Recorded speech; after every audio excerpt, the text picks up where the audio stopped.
అందరికీ జై శ్రీరామ్. మొన్న మోడీ గారు ఆగస్టు 15 సందర్భంగా ఎర్రకోట మీద నుంచి ఆయన ప్రసంగంలో దిమాగి నక్సల్స్ అనే ఒక పదం వాడారు. ఈ ఏంటి దిమాగి నక్సల్స్ అనే ఎవరు వీళ్ళు, ఏమిటా, ఎందుకో నాకు అర్థం కాలేదు. అలాగే ఆలోచిస్తుండగా సాయంత్రం వేసరికల్లా ఈ దిమాగి నక్సల్స్ అనే పదానికి సంబంధించిన వ్యక్తులందరూ బయటకు వచ్చారు.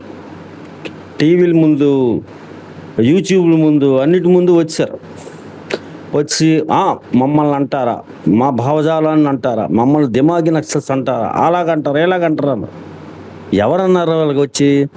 ప్రకాశరాజు, ఒక పొట్టోడు ఎవడో ఉన్నాడు, నాగేశ్వరరావు అంటారు. అతను పొట్టోడు ఎవడో ఎంత ఉంటాడు ఆయన. ఇంకా గంజాయి మొక్కలు ఇలాంటి బోల్డ్ మంది అన్నీ బయటకు వచ్చారు. వచ్చి మమ్మల్ని అనేస్తారా, వీళ్ళ పేర్లు అనలేదు, వీళ్ళ ఊర్లు అనలేదు, వీళ్ళ పేరు ఎత్తలేదు, ఏటి లేదు, మమ్మల్ని అన్నారు, మమ్మల్ని మోడీ అంటాడా. ఇదే గొడవ. అప్పుడు అర్థమైంది, ఓహో దిమాగి నక్సల్స్ అంటే ఇలాంటి వాళ్ళ. దిమాగి నక్సల్స్ అంటే అసలు ఎవరు? ముందు మనం మామూలుగా అనుకుందాం. సైన్యం ఉగ్రవాదులను కాల్చకూడదు, కానీ ఉగ్రవాదుల్ని సైన్యం కాల్చవచ్చు.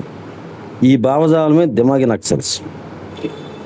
నక్సలైట్లు పోలీసుల్ని చంపవచ్చు, కానీ పోలీసులు నక్సలైట్లు చంపకూడదు. ఇది దిమాగి నక్సల్స్ సిద్ధాంతం. ఇలాగే ఉంటాయి దిమాగి నక్సల్స్ అందరూ. ఇంకొంతమంది ముందుకెళ్ళి చైనా అద్భుతంగా అభివృద్ధి చెందేస్తుంది, రష్యా ఇంకా అద్భుతం, ఉత్తర కొరియా మరీ అద్భుతం అని చెప్పేస్తుంటారు. ఈ సిద్ధాంతం.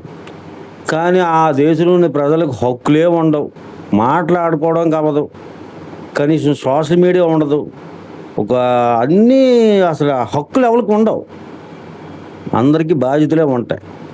ఈ దేశంలో మాత్రం బాధ్యతల గురించి ఎవడు చెప్పడు, హక్కుల గురించే మాట్లాడతాడు. వాళ్ళే దిమాగి నక్సల్స్. ఏటో అనుకున్నాం దిమాగి నక్సల్స్ అంటే.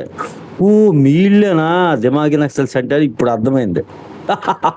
సూపర్. మీకు మీరే బయట పెట్టుకున్నారు. ఇక నుంచి దిమాగి నక్సల్స్ అంటే అర్థం అందరికీ తెలిసిపోయింది. ఇప్పుడు నాకు అర్థమైంది.